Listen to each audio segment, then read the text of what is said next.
Okay? Let's go over a few other little things. We went over, I'm just looking at my notes here, adding video, audio, and photos. Let's talk about moving around these different shots. Let's say in the middle of doing this, you're like, you know what?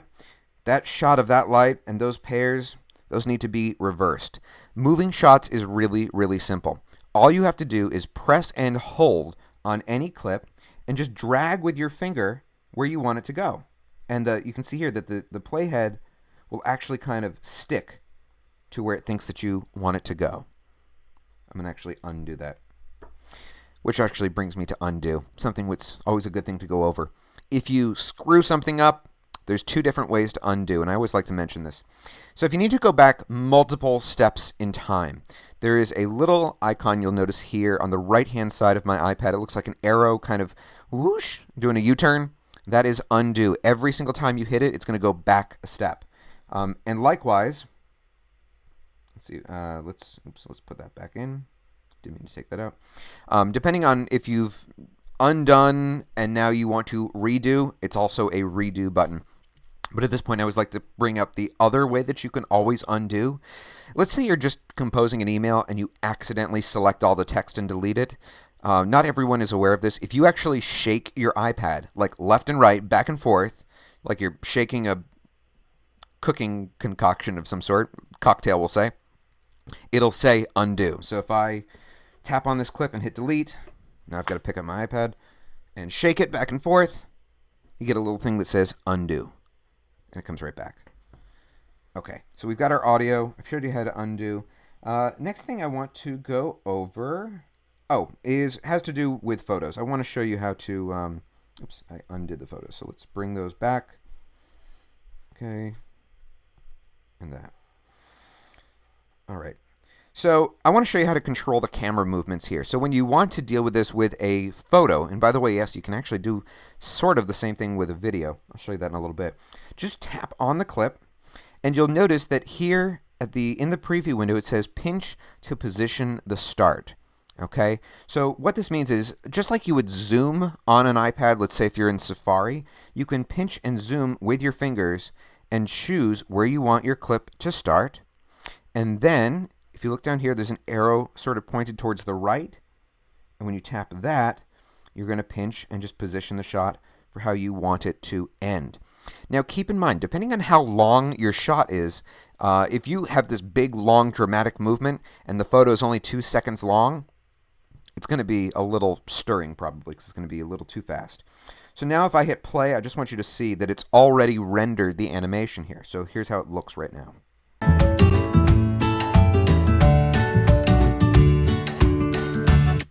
Okay, so that's how you do that. If you ever want to change the timing, let's see here. Well, we'll go over that. We'll go over that in a little bit. Let's go over how to do that with video. You know, sometimes you're getting a shot and you realize that maybe you have something in the shot that you don't want. So let's say I want to readjust this shot so that it really just has this pair in it. All you have to do is tap on the shot, and it's easy to miss, but there's this little magnifying glass icon right here at the bottom right corner of your preview window. You tap on that, and just like you did with the photo, you're going to pinch in to zoom. And so now I can perfectly compose my shot. And so now when I hit play,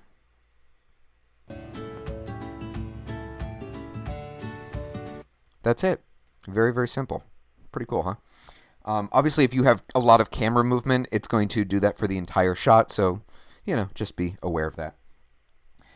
Next thing we're going to go over, audio levels. Okay, so I don't have any clips here with a lot of audio. There is background noise, but not a lot.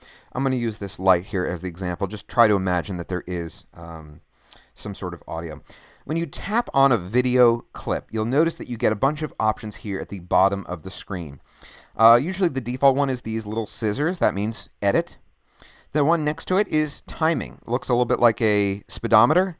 So if I tap on that, it's going to have this cute little icon of a turtle and a rabbit. You can probably guess what's going to happen. If I drag this to the left, it's going to slow down my shot. Okay? So it's just going to extend the length of the clip. Whereas if I slide it to the right, it's going to make it a lot shorter because it's going to be moving faster. Okay? So we can leave it right there for now. The next button that you see here is audio. Especially helpful for if you're dealing with people talking in the background and you want to boost their audio a little bit. You'll see that when I tapped on this little microphone or this little speaker icon, I get a little slide bar right here. So it's by default at 100%. But if you can't quite hear them, you can drag it to the right and you can go up as high as 500%. Just be aware that when you do that, any background noise, any static is also going to go up by 500%. And also, if you want to mute your shot, you can simply drag it all the way to the left. And you'll notice that when I did that, it might be a little tough for some of you to see, but there's a little mute icon now at the top left corner. Now, let me show you what happens when you mute the audio. Let me just rewind before that shot, and you'll probably be able to hear.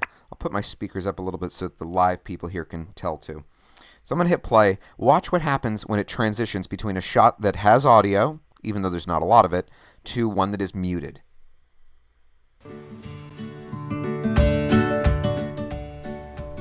So for those of you who could not hear that, here's what happens. When iMovie detects a shot that is muted, automatically it is going to fade up the music, and when the shot is over, it's going to fade it back down. The point being that when you have someone talking, you want to be able to hear them. So it's going to do that automatically, so you don't have to add any kind of audio transitions like you would have to, for example, in Final Cut Pro. But a very handy feature in terms of eliminating a lot of handiwork that would be fairly annoying. A couple other little things we can go over here. We have a little T for text, okay? So if you want to add technically it's title, sorry. Getting technical here. So we have a whole bunch of different little title things here. Some of them are very simple and standstill. Others are animated, and you'll see here it's actually giving me a preview of what these all look like. So let me use this one here on the right. When I tap on it, it automatically inserts text into my shot. If you don't want it in the center, you can tap this little button here at the bottom that says lower, and it will reposition it. Okay, let's go back to center. To modify the text, just simply tap on it. I'm lazy, so I'm going to dictate. Our Cape Cod home. There we go.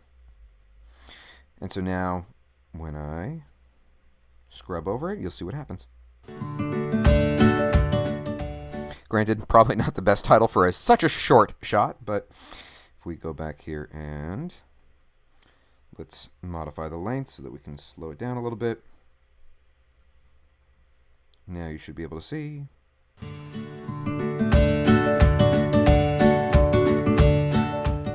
And there you go. Went over text. The other thing we have here is filters. Now there's two different tricks for using filters. You can use a filter on an individual shot, or option 2, you can also add it to the entire project. I'll show you that at the very end. So a filter is just a way to give it a different look. For those of you who are familiar with apps like Instagram, it's sort of the same thing, but for video. So if I want to add that effect, I just tap on my clip, and here it's the last option. It's on the left-hand side, but towards the right. And for those of you who use an iPad, you'll probably notice the same icon used in the camera. So I can, with one tap, I can change the whole look. I can make it black and white, just like that. I can make it look dreamy, sort of adds a little bit of white to the edges. Let's see, vintage, probably very appropriate for Cape Cod. Western. Another one that I love is, let's see here. I think it actually is within black and white. No, sorry, it's silent era. Silent era is pretty cool because what it's going to actually do is it's going to add little scratches into it so it looks like it's film being shown through a projector. It's pretty cool. But for now, we're just going to leave it with none because I like my video. Another thing you'll notice when you tap on a clip, let's get out of that, go back to edit.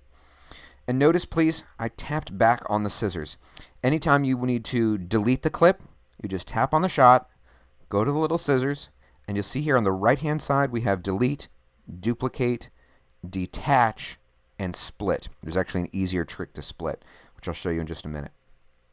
So detach, what that basically means is you are extracting the audio out of the shot. It's the same thing that I showed you earlier when you were just going through and finding the footage that you wanted to use. But that is one way to do it. Duplicate obviously gives you the same shot twice. Don't really know why you'd need that, but you can do that. And then delete, well, I think that's pretty obvious. So I want to show you an example where split is actually a really cool option. So the example I gave during the last live class we did is I think this is really cool for parents. So let's say, imagine that you have a kid who plays soccer. And since I know my mother is attending this live class, Mom, why did you make me play soccer? You knew I was terrible at it. Anyway, she's laughing right now, I'm sure. So when you are dealing with action, one of the things that's pretty cool is you can start off a shot at normal speed. And let's say the kid is approaching the goal with the ball, and then they shoot that winning shot. What's really cool is that when you have that final moment of action, you slow the shot down.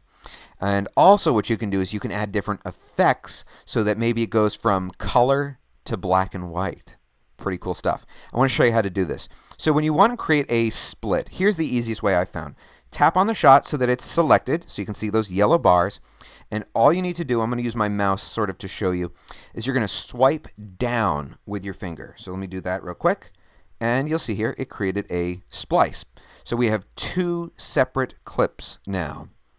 So now what we can do is we can modify one shot and leave the other alone. So let's say, for this example, let's say I want to start off with this shot as black and white and then transition to color.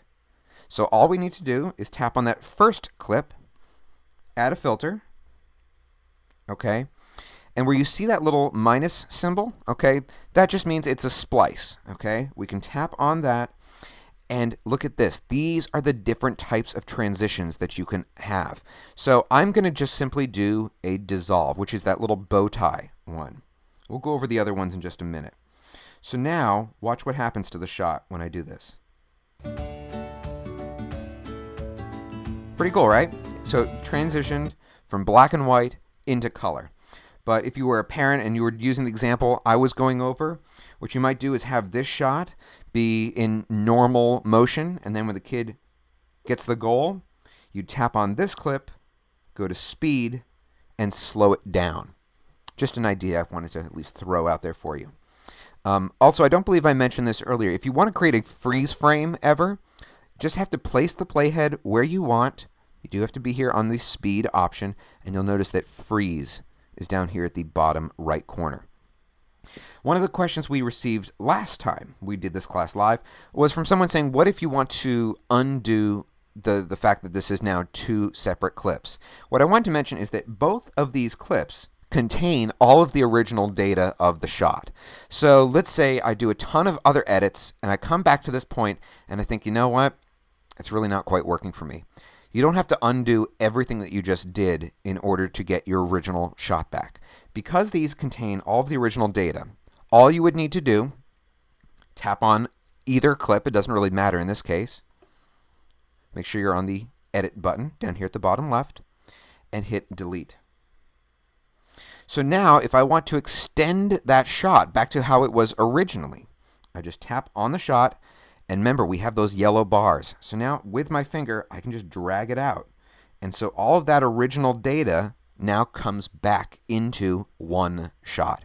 I just want to mention that because it did come up during the question segment at the end of the last time we taught this class. I went over that part. Short and lengthen videos, photos. The other transitions I want to show you real quickly. So this bow tie, again, is the default transition usually. And when you're learning about cinema, one of the things that you learn is that if you're creating this kind of a video where it's going to be kind of a cutesy thing, it gets really, really dull and boring if you have the same transition between each shot. It's good to give it a little variety, but also at the same point, don't go crazy with it. A lot of times, you know, the few times I do get to work with kids, a lot of times they'll have these crazy transitions, and it just gets really distracting. So have variety, but without going crazy over it. So here you'll see we have none. That is just simply a cut. It goes from one shot to the other.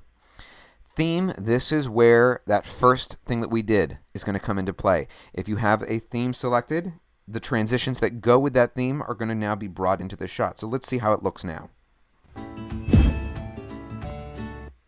That was very distracting. And these change based on whatever theme you're with, whichever theme you're using, rather. We also have slide. Okay, so we'll show you how that looks. We have wipe, which is pretty similar. And fade. Fade you're usually only going to be using at the very beginning or the very ending of your project, and there's actually an easier way to do it, so you probably won't even need that feature. So let's change that back just to dissolve. We'll just keep it nice and simple for now. Another part I want to mention is that if you look here at the bottom left, you can change the timing of this transition. So if it's a little too fast for you, right now it's half a second, you can up it to 1 second. Just understand that that's going to eat into both clips. So it's going to eat an extra half a second into the previous clip and half a second into the clip that follows it. So now it's a little bit more subtle. Okay.